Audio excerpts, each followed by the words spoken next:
And आपको पता ही नहीं इतने सारे डायल्स, कभी आपने यूज किए इतने डायल्स? कभी आपने टेक ऑफ किया है किसी इंसान ने? तो जब आप ऊपर जाते हो सडनली वो सिंकिंग फीलिंग आता है, एकदम से वो एटीए फ्यूल का स्मेल आएगा, मास्क पहना हुआ है, हेलमेट से बंद हो तुम, आपको कुछ समझ में नहीं आता। उस टाइम पे मैं कह रहा हूँ एज एन इंस्ट्रक्टर ऑल्सो ऐसी चीजें होती है कि जब मेरे साथ वो प्यूपिल बैठा है और मैं उसको बोलता हूँ टर्न लेफ्ट, तो ही इज डिसओरिएंटेड, उसको समझ नहीं आता लेफ्ट और इस गिरेगा, कि आपको कम से कम 6 सेकंड का रिएक्शन टाइम चाहिए इजेक्ट करके सीट को फायर करके पैराशूट खुलने के लिए।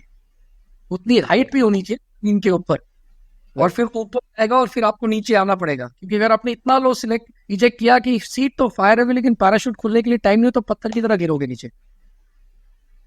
तो ऐसा नहीं है कि हर इजेक्शन सक्सेसफुल होता है, ऐसे काफी इजेक्शन है जब लोगों ने इजेक्ट करने की कोशिश की लेकिन नहीं सक्सेसफुल हुआ है, या इजेक्शन सीट ही नहीं फायर की, या कैनोपी नहीं। हेलो और पॉडकास्ट के एक और एपिसोड में आप सभी का स्वागत है।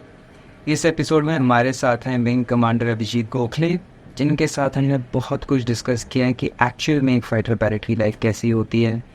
There is a glitz and glamour जो हर जगह दिखाया जाता है, बट कॉकपिट में ऑपरेट करना कितना डिफ़िकल्ट है, उसकी ट्रेनिंग कितनी डिफ़िकल्ट है, इजेक्शंस, प्लेटफॉर्म्स और बहुत कुछ जस्ट ऑन दिस पॉडकास्ट। मुझे याद है जब मैं छोटा था तो शायद DD1 में ये DD1 या DD मेट्रो में कोई नेवल एविएटर्स पे शो आता था। बड़ी फेंट मेमोरी है, मुझे याद भी नहीं है, बट मुझे इतना याद है कि कुछ कुछ था।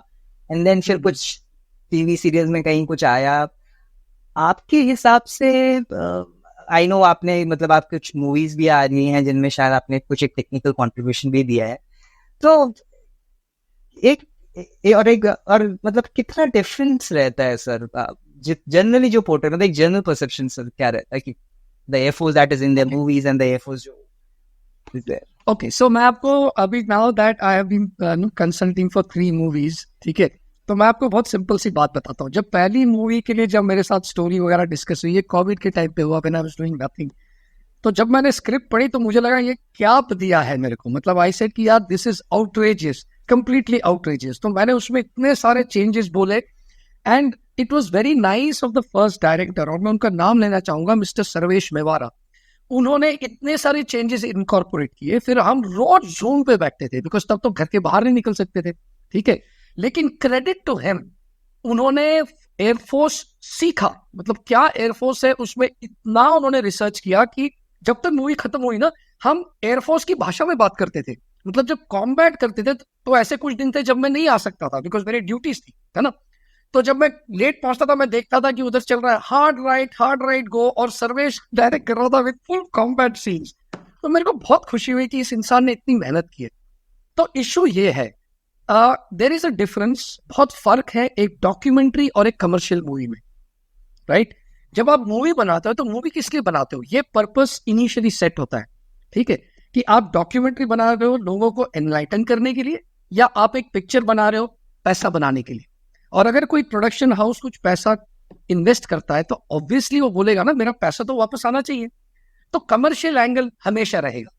अगर आपको सिर्फ डॉक्यूमेंट्री देखनी है तो एयरफोर्स पे बहुत डॉक्यूमेंट्रीज बनी है, एक सबसे रिसेंट बनी है वीर करके, ठीक है, बिल्कुल एयरफोर्स पे डॉक्यूमेंट्री, एयरफोर्स एकेडमी में क्या जिंदगी है, वो आज की जिंदगी है पिछले 6-7 साल में जो बनी है। बट ये मूवी में क्या होता है, मूवी में आप वो दिखाते हो कि जो है, और फिर थोड़ा सा उसके आगे जाते हो, थोड़ा फिक्शन डालते हो और कुछ कंसेप्ट डालते हो, राइट। अभी जैसे इसने जो फिल्म बनाई कि एक मूवी है, उसमें उसने एक विमेन एम्पावरमेंट या नारी शक्ति टाइप उन्होंने स्टोरी बनाई थी, फिक्शनल पूरी थी। अब ऑब्वियसली उनको फिक्शन तो कुछ करना ही पड़ेगा ना, अदरवाइज जैसे आप पूरी भी देख लो तो पूरी एग्जैक्टली वैसी नहीं है, जो एक्चुअल है वैसा नहीं है, उसमें भी उन्होंने कुछ और फिक्शन डाला ही। ऐसी आप टॉप गन भी देख लो, जो टॉप गन 2 है 10G 10.25G 1 मिनट का, फिजिकली ह्यूमनली इम्पॉसिबल, ठीक है। एक बंदा इजेक्ट करके नीचे उतरता है और फिर दोनों लड़ रहे हैं, उसकी बैक की ऐसी वाट लग चुके थे, he can not even run, he can not, ejection के बाद you asked to just lie down till you recovered. तो उसमें भी कमर्शियल एंगल है, ठीक है। सो दे विल ऑलवेज भी कमर्शियल एंगल हमेशा रहेगा, थोड़ा हमेशा ऊपर होगा, तभी हर एक चीज में डिस्क्लेमर होता है, ठीक है। So that is the basis कि मूवी में और एक्चुअल में फर्क रहेगा, नहीं तो फिर वो बिकेगी नहीं। And as Bill Clinton said, it's all about the economics, yeah, economy, something like that. Yes, even anything that you do, आप अगर म्यूचुअल फंड में भी इन्वेस्ट करोगे ऐसे थोड़ी करोगे, म्यूचुअल फंड में इन्वेस्ट कर दिया, बैंक को पैसा कमाने दो, मेरा पैसा वापस कर दो। You will also look for profits, no anywhere you go, है ना। आप कहीं जाते हो, बार्गेन नहीं करते हो कि यार अगर 10 रुपए का भी आपको कुछ दे रहा, बोलते हैं 8 रुपए में दे दे, तुम ये बार्गेन नहीं 9 रुपए में ले लो। So even a production house, what is a production house? वो है जो पैसा है वो इन्वेस्ट करता है, राइट? तो उनको कुछ तो दिखाना। अगर आपको हीरो है, अगर आपने हीरो को कॉमन मैन दिखाया था, तो फिल्म में हीरो कैसे होगा? Hero is somebody outside, no, जो कॉमन मैन नहीं है। Exactly, true. और ये अच्छा, मुझे Yes, sir. मुझे ये 3 फिल्मों में पार्टिसिपेट करके मुझे समझ आई नहीं, तो मैं पहले ही सोचता था कि यार क्या दिखा रहे हैं, समझ आ रहा है। बट एज यू इन्वॉल्व, जब आप उस चीज में घुस जाते हो तब आपको समझ आता है। आपने मेरे दूसरे क्वेश्चन का तो आंसर दे दिया जो मैं आपसे पूछने वाला था, स्पेशली जो टॉप गन 2 का सीन था, जो जहाँ से शायद वो ओपन होता है, he goes on to 10 Gs and then वो कहीं किसी, इफ आई रिमेम्बर करेक्टली, किसी बार में निकलता है। But unbelievable.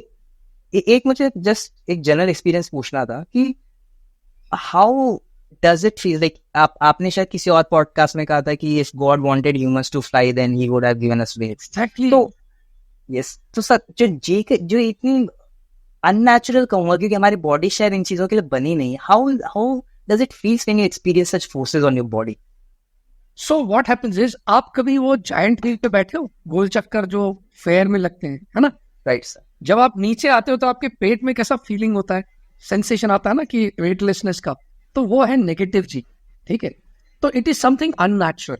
लेकिन अगर आप रोज जायंट व्हील पे 10 बार बैठेगे तो धीरे धीरे आप कंफर्टेबल हो जाओगे उस सीन से, राइट? इट इज लाइक, आप अगर जैसे आपके फादर भी एयरफोर्स पे थे, आपने देखा होगा ऐसे स्टेशन है जहाँ पे टेम्परेचर 45 डिग्री के नीचे आता ही नहीं है दिन भर, है ना?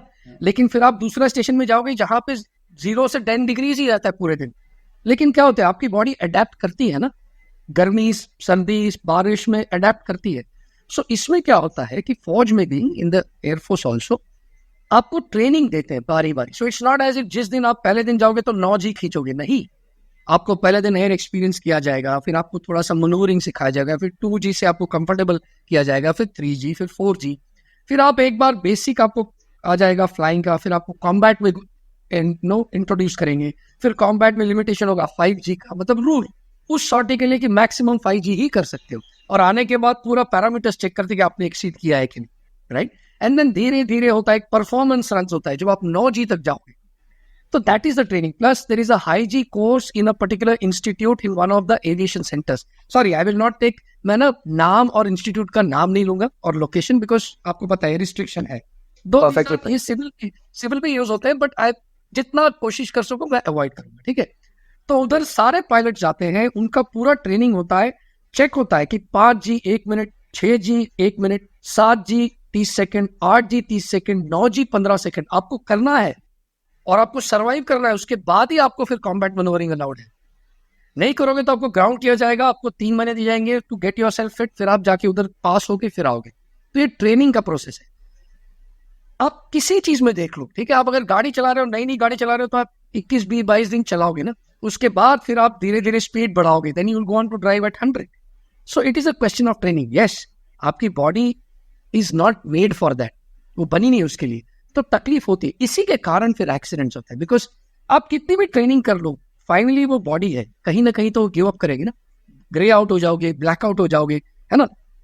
तो that is the problem. And aviation तो इनहेरेंटली रिस्की है ही। आप जैसे आपने बताया, मैं तो हमेशा ही कहता हूँ, है ना, if God wanted man to fly he would have given you wings.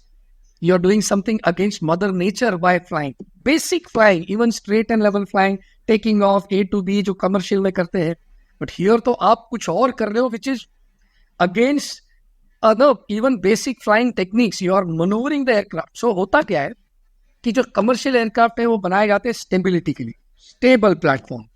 जो फाइटर एयरक्राफ्ट है वो बनाए जाते हैं मनूवरेबिलिटी के लिए, और manoeuvrability and stability are inversely proportional. अगर आपको ज्यादा मनूवरिंग चाहिए तो स्टेबिलिटी कम हो जाएगी। तो इनहेरेंटली फाइटर में आप अनस्टेबल प्लेटफॉर्म्स फ्लाई कर रहे हैं। मनोवरिंग यानी सर जो जितना ज्यादा आप उसके साथ you can go about and do turns और ऐसी सारी चीजें, right? Exactly. In a very आपको जहाज को घुमाना है, ज्यादा जी खींचनी है, उल्टा घुमाना है, सीधा करना है, लो लेवल करना है, जो भी करना है, हाई स्पीड जाना है, सुपरसोनिक जाना है, तो जहाज फिर स्टेबल नहीं रहेगा ना, इसलिए।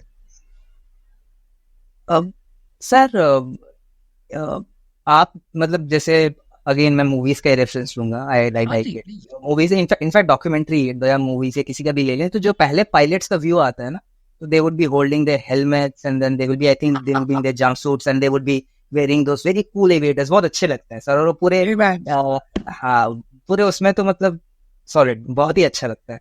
करेक्ट। सर आपका पहला experience, if you could just go back in your memory lane और हमें बता सकते जब आप पहली बार यू आर वॉकिंग डाउन वो एयरवेल में, उसको कैसा, how was it, how did you feel जब आप you were climbing into the aircraft, if you could just okay describe the तो एक्सपीरियंस।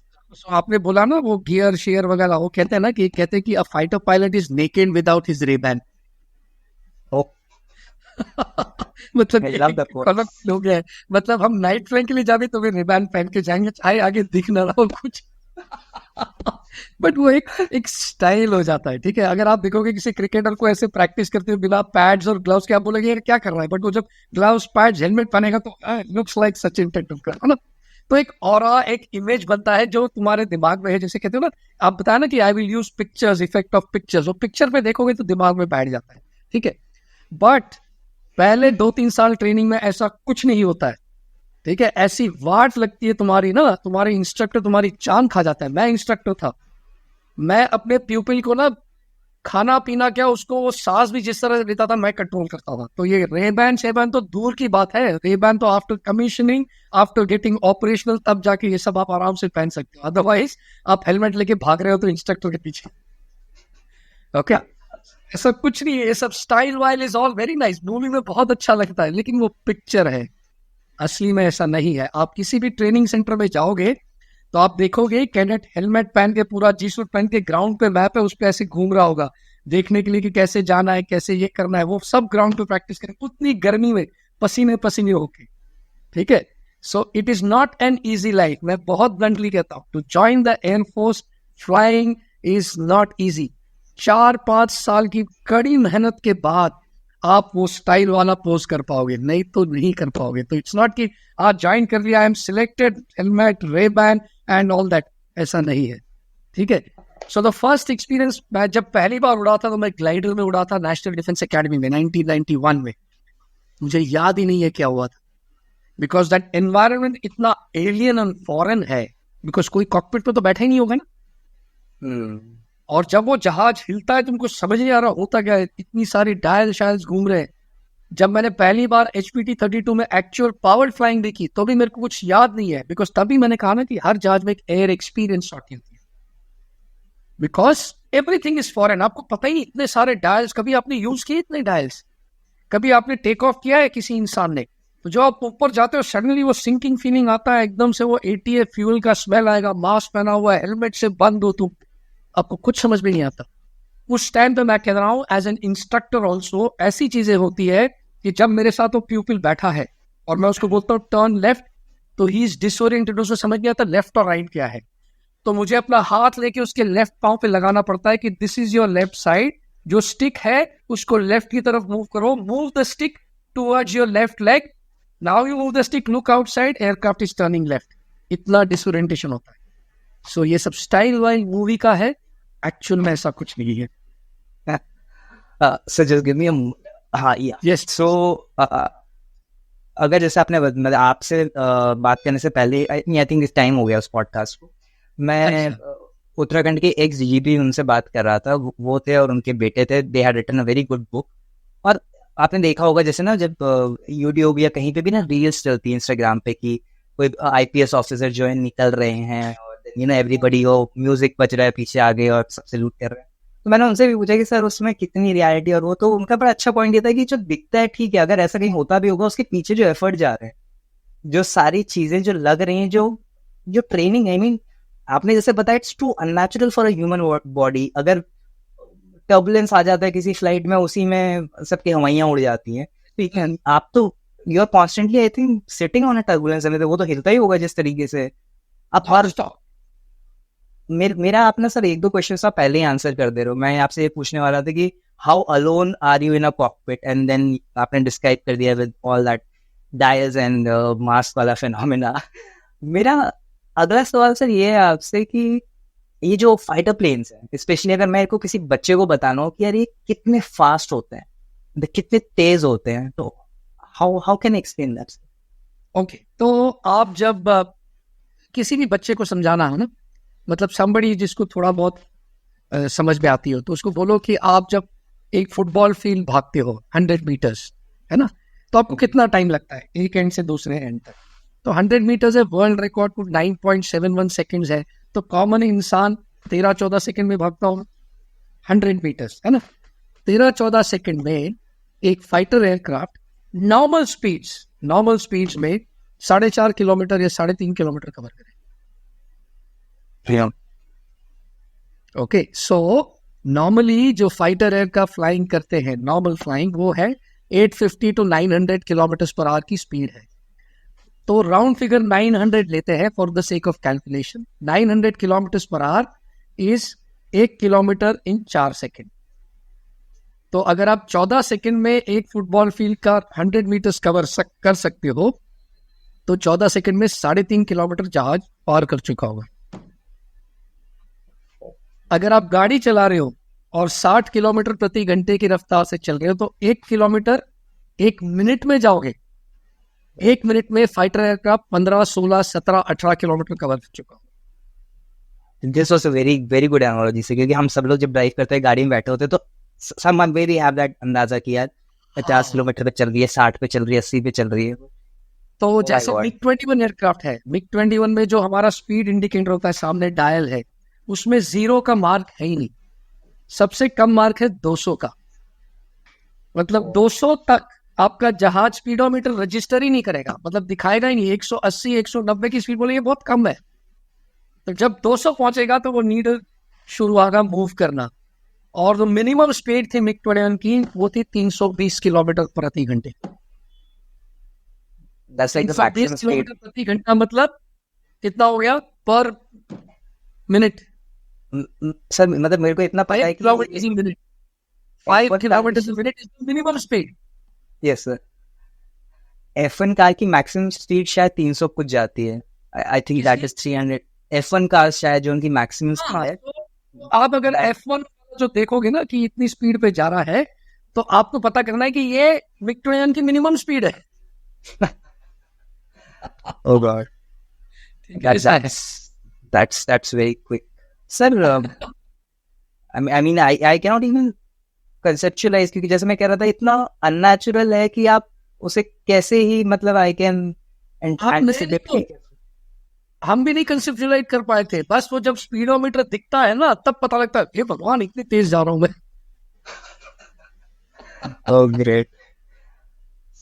इतनी तेज जब आप जाते हैं, और डेफिनेटली आपने जैसे कहा कि जो इस तरीके के एयरक्राफ्ट होते हैं थोड़े से अनस्टेबल तो होंगे, because again there are lot of things जो आपके नेचुरल चीजों के अगेंस्ट जा रही है। तो किन कंडीशंस में समवन हैज टू इजेक्ट, मतलब क्या पैरामीटर्स होते हैं? सो बेसिकली इजेक्शन क्या है? इजेक्शन वो ऐसा सिचुएशन है जब एक कंडीशन बन गया है जहाज का कि आप जहाज को वापस लेके नहीं आ सकते। मतलब जिस रनवे से या दूसरे कोई भी रनवे पे, आज का जो पास वाला रनवे है, which ever is the closest runway, उस पे आप जहाज को उतार नहीं सकते। ठीक है, मतलब तकनीकी खराबी ऐसे हो गई है कि आप नहीं उतार सकते। जैसे जहाज में आग लग गई, या आपके व्हील्स ही नीचे नहीं आए हो, या इलेक्ट्रिकल फेलियर, जो सारे इलेक्ट्रिकल सिस्टम खराब हो गए कि आप लैंड ही नहीं कर पाओगे, या पूरा डिस्प्ले चले गया है। ठीक है, तो ऐसे बहुत सारी कंडीशन है। तो ऐसे कंडीशन हो सकती है जब का इजेक्ट करना पड़े। इसको कहते हैं प्लान्ड इजेक्शन, कि आपको पता है जहाज नहीं लैंड कर सकता, तो आराम से एक पर्टिकुलर सेफ एरिया में जाके आप इजेक्ट करो। कुछ चीजें होती है जिसमें इंस्टेंट डिसीजन लेना पड़ता है। जैसे टेक ऑफ के बाद इंजन फेलियर हुआ, तो रिलाइट का मतलब रीस्टार्ट का कोई टाइम नहीं, तो इंस्टेंट इजेक्ट करना पड़ेगा। अगर आप किसी सिचुएशन में अगर जहाज फ्लिक कर गया और आउट ऑफ कंट्रोल चले गया, तो बिफोर, क्योंकि जहाज को क्या होता है कि जब वो आउट ऑफ कंट्रोल जाएगा, इतना तेज गिरेगा कि आपको कम से कम 6 सेकंड का रिएक्शन टाइम चाहिए इजेक्ट करके, सीट को फायर करके पैराशूट खोलने के लिए। उतनी हाइट भी होनी चाहिए इनके ऊपर, और फिर ऊपर आएगा और फिर आपको नीचे आना पड़ेगा। क्योंकि अगर आपने इतना लो सिलेक्ट इजेक्ट किया कि सीट तो फायर होगी लेकिन पैराशूट खोलने के लिए टाइम नहीं, तो पत्थर की तरह गिरोगे नीचे। तो ऐसा नहीं है कि हर इजेक्शन सक्सेसफुल होता है। ऐसे काफी इजेक्शन है जब लोगों ने इजेक्ट करने की कोशिश की लेकिन नहीं सक्सेसफुल हुआ है, या इजेक्शन सीट ही नहीं फायर की, या कैनोपी नहीं फायर किए, ठीक है, तो उसमें मैनुअल इजेक्शन के लिए भी टाइम होना चाहिए। तो एक रूल्स है कि कितनी मिनिमम हाइट कितनी होती है, मिनिमम स्पीड कितनी है। क्यों स्पीड का क्या चक्कर है कि सपोज आपका भी जहाज है और आप ऐसे फ्लाई कर रहे हो, ठीक है, और जहाज के ऊपर तेल भी होता है ऊपर ऐसे, तो अगर आपने इसे इजेक्ट किया और आपने इतना स्लो इजेक्ट किया कि टेल ने आपको हिट कर दिया, तो आप इजेक्शन का कोई फायदा नहीं है। आपने टॉप गन 1 देखी होगी, जब गूज इजेक्ट करता है तो कैनोपी उसके गर्दन में लगती है तो मरा हुआ इजेक्ट होता है। सो ऐसे बहुत सारे क्राइटेरिया। अगर जहाज रोल कर रहा है तो अगर ऐसे इजेक्ट करोगे आप सीधा नीचे जाओगे, तो हाइट क्रिटिकल होती है। अगर आप डिसेंड कर रहे हो तो जहाज उतनी तेज नीचे जा रहा है, तो किस एंगल पे और कितनी जल्दी इजेक्ट करना है, तो ऐसे बहुत क्राइटेरिया है। सो इजेक्शन इज ऐसा नहीं है कि बस इजेक्ट कर लो तो बस जहाज खराब है तो इजेक्ट कर लो। सेकेंडली, जब इजेक्ट करोगे तो उसके बाद इंक्वायरी होगी कि आप जहाज को बचा सकते थे कि नहीं, आपसे कोई गलती हुई है कि नहीं, तो ये भी रिस्पॉन्सिबिलिटी आप पे आती है। प्लस आप तो इजेक्ट कर गए, जहाज किधर जा रहा है, किसी गांव में जा रहा है, किसी शहर में जा रहा है, किसी क्रिटिकल इंफ्रास्ट्रक्चर में जा रहा है, ये भी पायलट सोचता है। बिकॉज फाइनली वो तो सर्वाइव करेगा, लेकिन अगर किसी गांव में गया और 30-40 लोग मर गए तो he has to live with that, no. So it is not such a easy decision. Plus ejection can't be practised, है ना। तो पहली बार आप इजेक्ट कर रहे हो तो you are going into the unknown, आपको पता ही नहीं है सिस्टम काम करेगा। बिकॉज जैसे आप इजेक्ट करोगे फॉर अ फ्यू सेकंड्स आप अनकॉन्शियस हो जाते हो और यू आर जस्ट होपिंग कि सब कुछ काम करे ठीक से। बट जैसे कहते हैं कि अंग्रेजी में कहावत है, when it is time to leave a sick aircraft go, it is better to live to fight another day. क्योंकि जहाज रिप्लेस हो जाएगा, लेकिन जो पायलट को 4 साल ट्रेनिंग के बाद फुल्ली ऑपरेशनल किया है, अगला पायलट बनाने के लिए 4 साल लग जाएंगे। तो वो लॉस है। अगर पायलट ने डिले किया and unfortunately doesn't survive, it is a very critical loss of national resource, क्योंकि उस पर खर्चा भी किया गया है। तो ये सारी चीजें उस पायलट के दिमाग में घूम रही होती है, और जहाज जमीन पे जा रहा है हाई स्पीड में, और डिसेंट में जहाज की स्पीड 1300-1400 किलोमीटर प्रति घंटा हो सकती है। दैट मीन्स एक सेकंड में आधा किलोमीटर की speed, that means her 2 second में 1 किलोमीटर की रफ्तार से जा रहा है जहाज। आई मीन ये सारी चीजें एक साथ हो रही है एकदम से। आप लाइटें चल रही है, आपको कोई कॉल दे रहा है, आप देख रहे हो गांव है कि नहीं, कहां पर इजेक्ट करूं, सिस्टम इजेक्शन सीट चलेगा कि नहीं, ये सब decision making with in fractions लेना पड़ता है। and the best decision that you have to take to save yourself, to save the aircraft, to save maybe people, जैसे आपने बताया, जो जहाँ पे ग्राउंड इंफ्रास्ट्रक्चर। आप अगर इजेक्ट करोगे, सामने कोई अम्यूनिशन डेपो है और उसमें जहाज चलेगा और आग लग गई, तो फिर पूरा national resource is gone. it's I mean yeah, So it's not an easy decision. and मुझे सर मतलब जैसे हम नॉर्मली, मैं अगर धरती की बात करूँ, ग्राउंड पे रहे तो हम कोई डिसीजन लेते हैं तो इतने सारी थॉट्स आते हैं, then we will go through pro con simulation. There is no simulation for these things because it's so uncertain, so many variables की क्या ही सर्टेन होगा सर इसमें, तो जैसे आप बता रहे हो। Thanks for sharing this uncertainty with us sir. हमेशा कहता हूँ ना कि फाइटर पायलट की लाइफ बहुत ग्लोरियस दिखाते हैं लोग कि यार ये पूरा स्टाइल है उसका, बाइक है, कार है, रेबैन है, जहाज है, गर्लफ्रेंड्स है, ये है।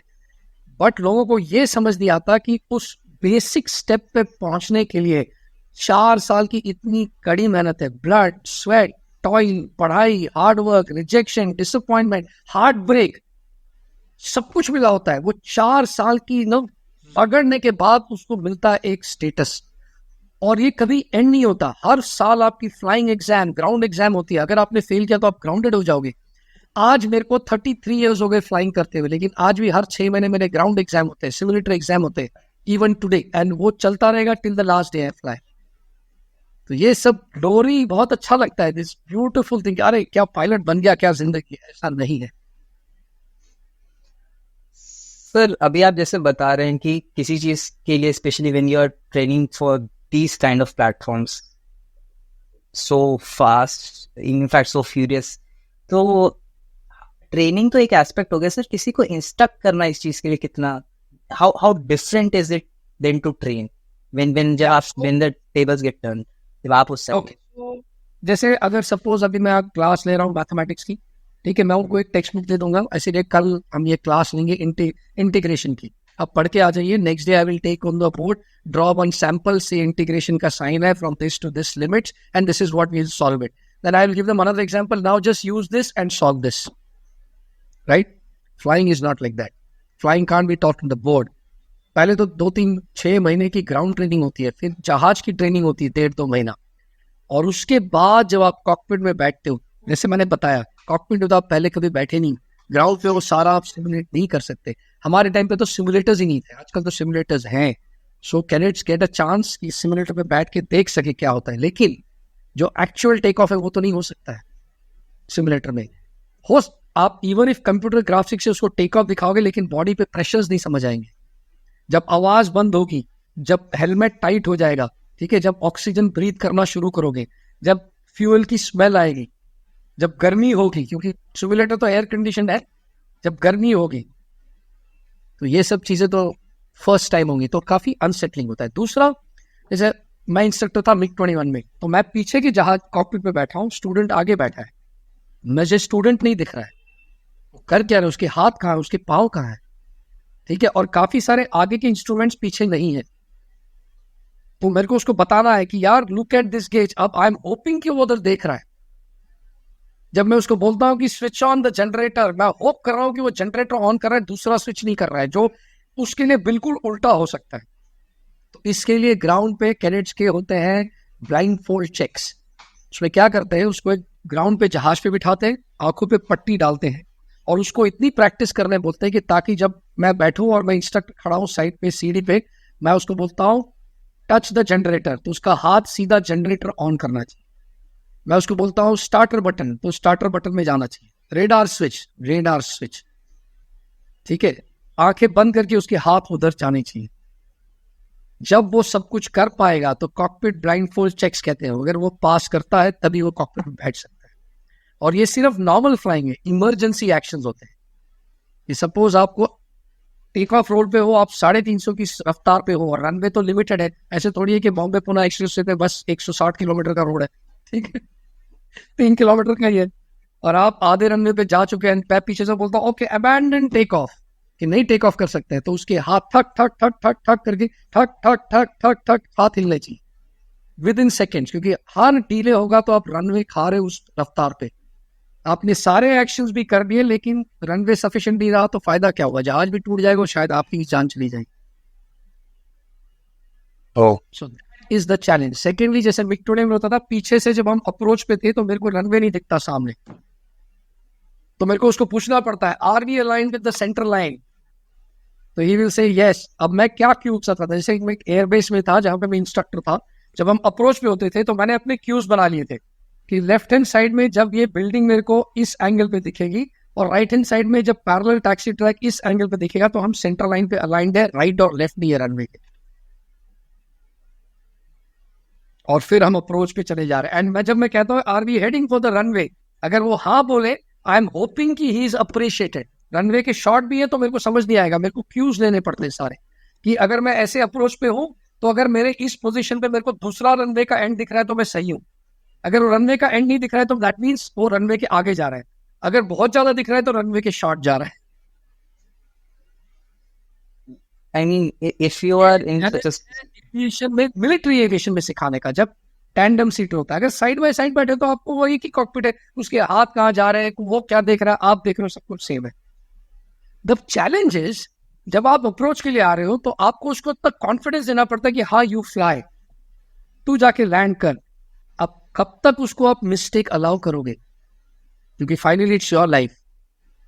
अगर वो अप्रोच पे जा रहा है, रनवे के शॉट जा रहा है, तो उसको बताना पड़ेगा कि गोइंग शॉट, चलो नोज ऊपर करो, नोज ऊपर करो। कितना करेगा, कितने टाइम तक? ऐसा एक स्टेज आएगा जब आपको टेक ओवर करना पड़ेगा, लेकिन अगर हर बार आप टेक ओवर करोगे तो वो सीखेगा कैसे? तो वो you have to allow him, कि उसको अलाउ करो कि हाँ गलती करो, लेकिन वो गलती करना भी इतना फाइन एक लाइन है कि उसको ऐसे भी मत अलाउ करो कि वो लाइन क्रॉस कर। एंड फाइनली, लाइक आई से, फ्लाइंग में it is your life. it's I mean even when you are speaking about these things, even the pace जिस आप बोल रहे हो इतने तेज है, तो जब वो actions और जो thoughts हो रहे होंगे वो कितने तेज होंगे, and उनका consequence भी कितनी तेज मिलेगा. बहुत तेज होता है, आपको रियलाइज नहीं होगा. मैंने देखा है एक्सीडेंट्स टेकिंग प्लेस, हम मनूवरिंग कर रहे हैं या मैं दूसरे इसमें हो रहा हूँ, एक कॉल आया out of control with in 10 seconds and helicopter crash.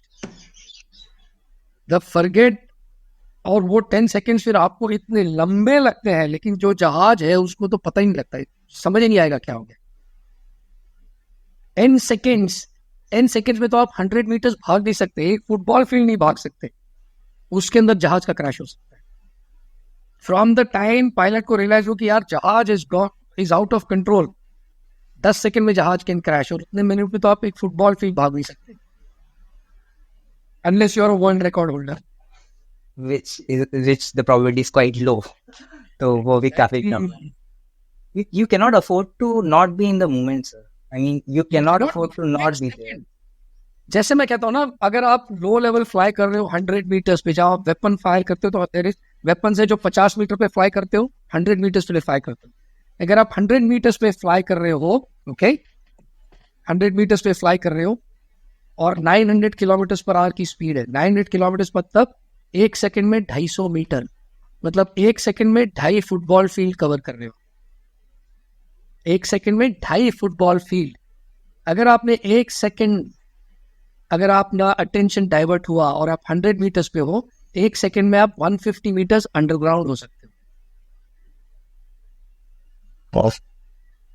ठीक है, तो ये आ रहा है जहाज की, और ये you have to be in the moment. और इसमें सिर्फ फ्लाइंग नहीं कर रहे हो, आप बॉम्ब के स्विचेस कर रहे हो, टारगेट देख रहे हो, दूसरा जहाज कहाँ है, रेडियो सुन रहे हो, मैप देख रहे हो, नेविगेशन कर रहे हो, सब कुछ. आपके लिए सबसे टेरिफाइंग मोमेंट कौन सा था, sir? Whatever you can share as an instructor. So there have been 8, 9, 10, 12, 15 moments which have been extremely terrifying. But yes, one of them I remember in Adhampur, जब मैं लैंड करके I had become nearly unconscious, और मैंने इस पे एक article लिखा था, अभी रिसेंटली एक फोटो भी शेयर किया. बैंगलोर एयरपोर्ट में भी एक से एयरफोर्स है, वो ATC में होता था, मनोज पुन्ना करके. तो मैं अनकॉन्शियस हो गया था, उसने जहाज से मेरे को उठा के बाहर निकाल के मेरे को हॉस्पिटल ले गया था. फिर एक बार मेरा हाइड्रोलिक फेलियर हो गया था जब मैं नासिक जा रहा था. एक बार ऑक्सीजन फेलियर हो गया था बड़े हाई लेवल पे, तो ऑक्सीजन नहीं हुआ तो आप समझ सकते हो क्या हो सकता है. फिर एक बार मैं फ्लाई कर रहा था, मेरे जहाज के कॉकपिट में अंदर से स्पार्क आने लग गए थे. फिर ऐसे किस्से, ऐसे इतने सारे किस्से. हाँ, एक बार मेरा पावर फंस गया था, 87% है, उससे नीचे नहीं आ रहा था, और लैंडिंग के लिए आपका पावर आना चाहिए 65%, तो उससे भी मैंने लैंडिंग की है. तो मतलब किस्मत अच्छी थी कि मैं बच गया. आज मैं आपको कहानी बता रहा हूँ, लेकिन ऐसे काफी लोग हैं जिनकी किस्मत अच्छी नहीं थी विद द सेम सिचुएशन, और बहुत सारा किस्मत plays a big role, big role. तो मैं आज ये नहीं कह सकता कि आई हैव सर्वाइव तो I am a brilliant pilot और I am a best pilot. नहीं, I am an average pilot with a lot of luck. Those guys who did not survive may have been much more better and exemplary than me. But unfortunately, the luck was lesser. And मैं बहुत simple सी बात बता रहा हूँ कि जो survive नहीं किए, शायद उनकी फ्लाइंग एबिलिटी मेरे से कई गुना अच्छी थी, उनकी किस्मत खराब थी. और शायद मेरी एबिलिटी बिल्कुल एवरेज है, लेकिन मेरी किस्मत इतनी अच्छी थी कि मैं बच गया. तो जो क्रैश होता है, इसका ये मतलब नहीं है वो खराब पायलट है, बस किस्मत की बात. आप लोग स्क्वाड्रंस में फ्लाई करते हो, राइट? आई मीन, जब आगे एवोल्यूशन होता है इन ये जर्नी एज अ पायलट, तो जो आपके साथ के पायलट्स होते हैं, how well do they know each other? Means अगर suppose somebody is not, like everybody is a human, a pilot is also human, and उसकी भी अपनी प्रॉब्लम्स हो सकती हैं, कुछ भी हो सकता है. तो what kind of bond do you share ki matlab so that they can identify ki maybe you're not in a position or maybe you're not in that moment? So I will, मैं आपको जब बताऊंगा तो मैं उस जमाने की बात बताऊंगा जब सोशल मीडिया और ये फेसबुक और टेलीविजन और ये सब बहुत कम था. तब मैं फौज में था, तब हर एक बंदा एक दूसरे के बारे में सब कुछ जानता था. मतलब उसके जिंदगी, उसके पेरेंट्स, उसके घर में क्या हो रहा है, वो खाना उसको क्या पसंद है, उसकी गर्लफ्रेंड कौन है, ब्रेकअप हो रहा है, कहाँ छुट्टी जा रहा है, सब कुछ पता होता था. ठीक है, क्योंकि उस टाइम पे टीवी नहीं था, मोबाइल्स नहीं थे, तो हम रोज 7:30 बजे बाहर खुलता था. पहले तो शाम को खेल कूद के इतना पसीना आता था, नहा धो के सीधा बाहर में. और सारे बैठ के कहानियां सुनते थे। नॉट ओनली बैचलर्स, जो सीनियर स्टाफ था वो भी आता था, और हमेशा होता था वीकेंड पे हम किसी सीनियर ऑफिसर के घर पे बाउंस करते थे, उनके साथ बैठते थे, उन वाइफ्स खाना बनाती थी, कभी विंटर्स में बॉनफायर होता था, ठीक है। और हर एक जो सीनियर ऑफिसर्स की वाइफ्स थी, they were like family for us. हर एक लेडी जानती थी कि कौन से बैचलर में क्या उसको प्रॉब्लम है, और they used to help us. Unfortunately ये सोशल मीडिया जब से आ गया है तो दुनिया वो सोशल मीडिया में घुस गई है, ठीक है। सो इंटरैक्शन बहुत कम है। मैं आपको बहुत अच्छी एग्जांपल बताऊंगा, मैं again I will not take the name, लेकिन मैं हैदराबाद गया था जहाँ पे मेरा बेटा ट्रेनिंग में था, तो कुछ काम था, तो मैं एक एयरफोर्स स्टेशन में, मैं मन किया रहने का, तो मैं एयरफोर्स स्टेशन में रहा। शाम को टिपिकल 4 साढ़े 4 बजे चाय पी के मैं रैन वन करके आया और मेस में गया। तो मैंने पूछा सर, मैंने उसको बोला भाई साहब बार कब खुलेगी? तो बोलता है सर आप बाहर जाओगे? ऐसे मतलब? बोलता नहीं सर बाहर जाओगे क्या? मतलब यार 7:30 बजे बार कितने बजे खुलेगी? बोलता नहीं सर आजकल अगर कोई बोलता है मैं आ रहा हूँ तो बाहर खुलेगी, नहीं तो बाहर नहीं खुलेगी। ऐसे क्यों? बोलते बाहर में कोई आता ही नहीं है। ऐसे मतलब? तो बोलता है सर आजकल बाहर में कोई आता नहीं तो रोज हम बाहर खोलते नहीं है। तो ऐसे तो बारमैन कौन है? बोलते सर बारमैन भी वेटर ही है, अगर आप आओगे तो बता दो कितने बजे वो बाहर खोलेगा।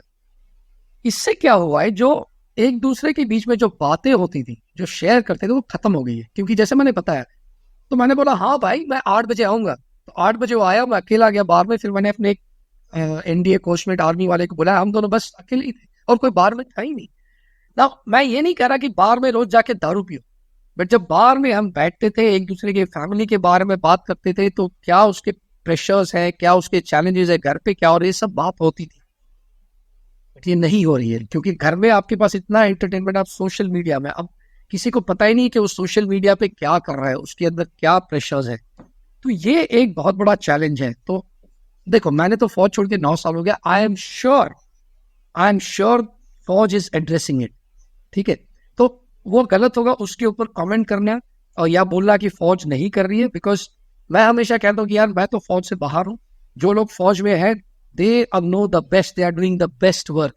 अगर मुझे लगता है, मेरे को अच्छा लगता है, तो मेरे को जाना चाहिए, बोला मेरे को री एम्प्लॉय करो, मैं करना चाहता हूँ काम, करेक्ट। तो मुझे लगता है कि जो लोग अभी काम कर रहे हैं वो भी बिल्कुल मेहनत से, और बहुत इश्यूज है उनके पास, वो कर रहे हैं मेहनत, तो गलत होगा उनको बोलना कि जो कर रहे हैं वो गलत है। लेकिन ये एक चैलेंज नॉट ओनली फौज, ये हर जगह है। पहले जैसे आप जाते होंगे अपने हर फ्रेंड्स के पास रोज शाम को, अरे यार उसको मिला नहीं, चलो शाम को मिल लेते हैं। आज क्या होता है, रोज सवेरे आप व्हाट्सएप पे आपको एक दूसरे की जिंदगी में क्या हो रहा है, कहाँ पता लग रहा है, लेकिन वो ही पता लग रहा है जो आपको बता रहा है। बट आप जब मिलोगे तो आपको समझ आ जाएगा। जैसे वो कहते हैं ना कि there is a big difference between the Facebook profile picture and your driving licence picture. Facebook पे आप बहुत सुंदर लगते हो, ड्राइविंग लाइसेंस पढ़ोगे तो आपको पता लगेगा कि इंसान एक्चुअली कैसे दिखता है।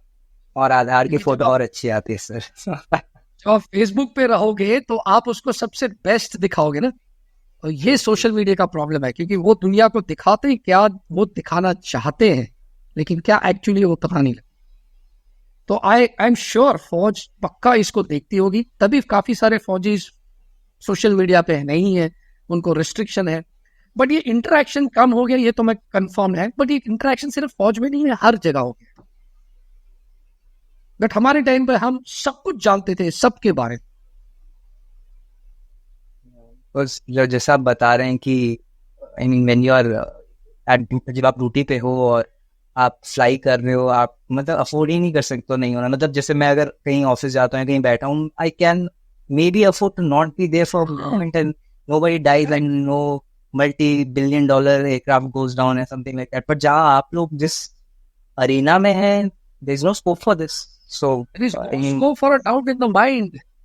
There is no scope, but unfortunately the pressures are there. And in fact मुझे लगता है कि आजकल की जनरेशन जो पायलट्स हैं, फाइटर पायलट स्पेशली, उन पे कई ज्यादा प्रेशर्स हैं, कई ज्यादा प्रेशर्स हैं। और हाँ, ये कभी कभी एक कंसर्न है, लेकिन मैं उस पर कुछ कमेंट नहीं करता, क्योंकि मैं हूं नहीं फौज में, और वो गलत होगा कमेंट करना, है ना। जो है फौज में वो इतनी मेहनत करके सब कुछ अचीव कर रहे हैं, तो दे नो बेस्ट, उनको सही पता है कि क्या करना है क्या नहीं करना है, बिकॉज उनको एक्चुअल अवेयरनेस है और वो देख रहे सिचुएशन क्या है। और अगर मुझे लगता है कि मेरे को उनसे ज्यादा पता है, तो मैं एयर हेडक्वार्टर चले जाऊँ, मगर भैया मेरे को जरा 2 साल री एम्प्लॉय कर लो, मैं जब तक मेरे में वो कैपेबिलिटी नहीं है तो मेरे को उसके बारे में बात नहीं करनी चाहिए। Is my personal opinion.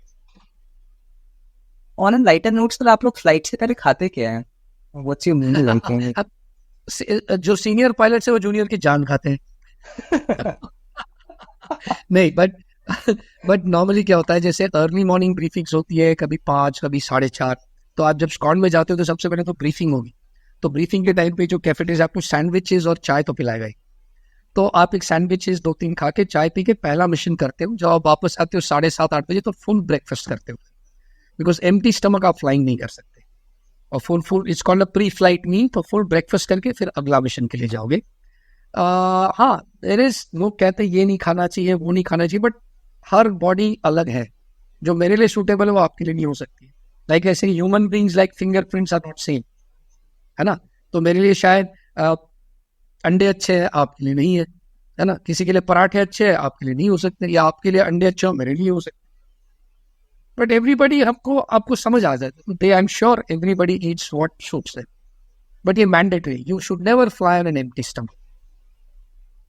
एक चीज जो मैंने काफी सुनी है ऐसे बोलते हुए, वो ये है विजिबिलिटी का फैक्टर। विजिबिलिटी यानी कितना आगे दिखाई दे रहा है। एक अगर जिस somebody who is not acquainted की कितना इंपॉर्टेंट फैक्टर हो सकता है विजिबिलिटी। ये कोहरे वाला जो नॉर्थ इंडिया में स्पेशली, जो हम जनवरी में जो सारी फ्लाइट्स ट्रेन सब, हाँ, क्यों, मतलब कितना इंपॉर्टेंट होता है वो डिस्क्राइब करें? तो ये समझ आ जाएगा उन लोगों को जो नॉर्थ में रहते हैं या जिन्होंने वो फॉगी कंडीशंस देखे हैं। ठीक है, जब आप गाड़ी चलाते हो तो आज क्लियर डे है, आप 70-80 की स्पीड से चलाओगे, है ना, क्योंकि पूरा रास्ता खाली है। अगर फॉग है तो डिपेंडिंग ऑन कितना फॉग है, आपकी स्पीड उतनी रिड्यूस हो जाएगी। अगर फॉग ऐसा है कि बिल्कुल ही धुंधला सा है, तो आप 20 या 30 किलोमीटर की रफ्तार से फ्लाई करो, तो चलाओगे। क्यों? क्योंकि आप पहले देखना चाहते हो, अगर कुछ है तो आप रिएक्ट करना चाहते हो और गाड़ी को रोकना चाहते हो। ठीक है, बट आपको मिनिमम स्पीड का लिमिटेशन नहीं है। आप तो 5 किलोमीटर की रफ्तार से भी गाड़ी चला सकते हो। अब जब मिग 21 है, मैं उसके बारे में बात करता हूँ। मैंने 15 साल मिग 21 उड़ाया। मैंने बताया मिनिमम स्पीड 320 है, 300 ले लेते हैं राउंड फिगर के लिए, है ना। दैट मीन्स 1 किलोमीटर कितने सेकंड में करोगे आप? मतलब 5 किलोमीटर प्रति मिनट, है ना, तो 12 सेकंड। अगर आप लैंडिंग के लिए आ रहे हो, ठीक है, 300 की रफ्तार से, तो आपको उतना तो डिस्टेंस दिखना चाहिए ना, रनवे दिखना चाहिए। क्योंकि अगर रनवे तो ऐसे ही पतला है, राइट, ऊपर से आ रहे हो, अगर आपको रनवे नहीं दिखा तो आप इधर हो सकते हो। और अगर लास्ट मोमेंट में दिखा और आपने ऐसे किया तो जहाज को कंट्रोल करने में ऐसे वेविंग हो जाएगा, या फिर इधर नहीं जाओगे, ऊपर जाओगे, नीचे जाओगे। तो ये प्रॉब्लम है। मैं बहुत ही बेसिक तरीके से समझाने की कोशिश कर रहा हूँ। बट 320 तो बहुत ही कम स्पीड है फॉर फाइटर्स, इससे ज्यादा स्पीड होती है। तो आपको रनवे भी दिखना चाहिए उतनी जल्दी, और उस टाइम पे आप फ्लाइंग कर रहे हो, जहाज के पैरामीटर्स कंट्रोल में कर रहे हो, लैंडिंग गियर नीचे कर रहे हो, फ्लैप्स नीचे कर रहे हो, एटीसी से बात कर रहे हो। आपको ये भी सोचना है रनवे क्लियर है कि नहीं। उस टाइम पे ये सारी चीजें चल रही है और आपको फिर रनवे पे लैंड करना है। तो ये है प्रॉब्लम विजिबिलिटी का। और विजिबिलिटी का चैलेंज पता है क्या है? ये आपको सिर्फ पता है कि आप गाड़ी चला रहे हो तो सामने दिख रहा है। विजिबिलिटी जो हॉरिजॉन्टल कहते हैं, ये सामने देखने वाली, और स्लांट विजिबिलिटी अलग है। मतलब जमीन पे अगर आपको 1 किलोमीटर दिख रहा है तो स्लांट विजिबिलिटी आधा किलोमीटर भी हो सकती है। क्योंकि जब आप डिसेंट, आप नीचे आ रहे हो तो विजिबिलिटी साफ है, लेकिन ऊपर 100 मीटर पे शायद एक लेयर ऑफ क्लाउड्स है, और क्लाउड्स के ऊपर हो तो आपको रनवे दिखेगा ही नहीं। हैव यू अंडरस्टूड मैं क्या कह रहा हूँ? मतलब आप रनवे पे लैंड करने आ रहे हो, आप ऊपर से आ रहे हो और एक लेयर पे क्लाउड है, तो आपको रनवे दिख ही रहा है? बिल्कुल भी नहीं। आप कहाँ लाइन करोगे, है ना। आप इधर भी हो सकते हो, इधर भी हो सकते हो, इधर भी हो सकते हो।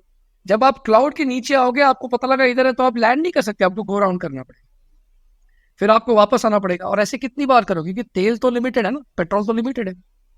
इधर थोड़ी पेट्रोल कम है तो पेट्रोल पंप पे पार्क करके गाड़ी रिफिल करो, आपको तो लैंड करके ही जाना पड़ेगा पेट्रोल भरने के लिए जहाज में। वो मैं जो सबसे एक चीज से शेयर करता हूँ सर, मतलब आप जैसे अभी हम लोग बात कर रहे हैं, आप मुझसे पूछ रहे हैं कि अगर सपोज 1 घंटे में स्पीड इतनी, 1 मिनट में कितना होगा।